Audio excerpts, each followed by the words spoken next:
In this quiet part of northwestern Wisconsin, where the St. Croix and Mississippi rivers meet, scammers who've likely never been to the Midwest destroyed the serenity when they targeted a retiree in this small town. 134,000, which is on that sheet, and then 298,768. The receipts at her kitchen table in Prescott tell the story. It'd be nice to, just let people know to watch out. You want to protect others, basically. Yes, yes. More than $430,000 retirement money from 40 years of office work stolen from this widow. She's afraid to show her face, but sincerely wants to share her story. It started with an email on her iPad from someone pretending to be Apple, telling her her IP address had been hacked. So I thought, well, I have Apple phone, I have Apple iPad, so I thought, well, that's legitimate. When she called, she talked with someone claiming to be the head of the Federal Trade Commission, Alvaro Bedoya, saying her identity was stolen and someone had gotten into her accounts.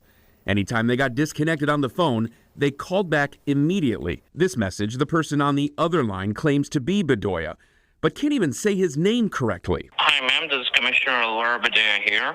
I'm in the office now, and I want to talk to you, so please answer the call or call us back. To protect what she thought were her compromised bank accounts, they advised her to transfer her money to gold. They convince you that it's safer to put your money in gold, is my understanding? Yes, at some point that they did that. They told me that it was better if I purchased the gold bars. Convincing her to wire a total of $433,000 to 2 purchases of gold bars. Then they sent a person to come pick them up to protect them. He never said nothing to me, and I didn't say nothing to him. He is Gaurav Patel. Police say he came both times to her house to pick up the gold bars. Police arrested Patel in a sting operation in northern Minnesota and linked him back to her case in Prescott. The first trial I had, when he walked in the courtroom, I said, that's him.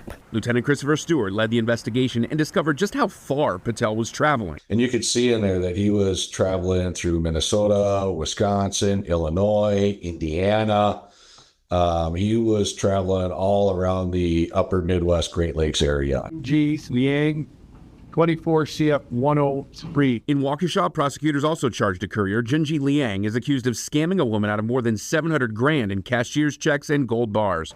A criminal complaint states the victim withdrew hundreds of thousands of dollars from Waukesha State Bank, bought gold bars at this golden coin shop, and Liang picked them up from her Waukesha home.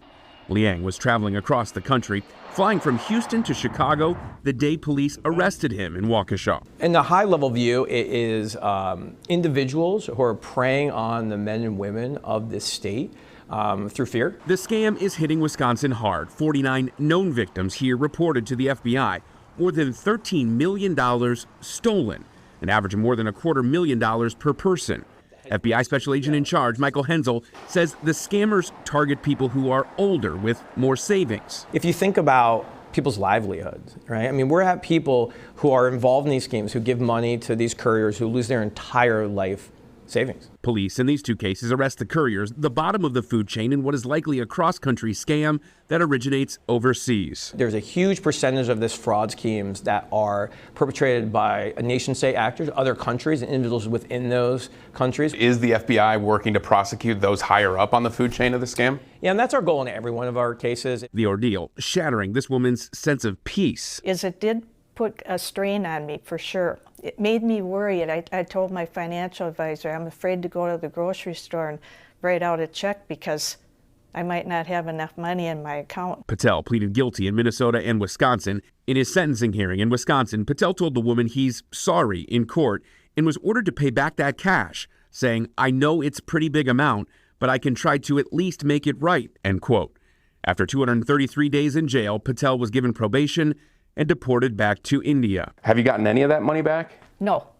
The woman who spoke at the sentencing wanted him to feel what he took from her. I wanted him to know that I didn't think this was right, and how could people do this to other people. So James, a big question here. What's the likelihood that anyone gets their cash or their gold bars back? Unfortunately, it's extremely low, if not a 0 chance. The FBI says they use gold because of its value and its acceptance around the world.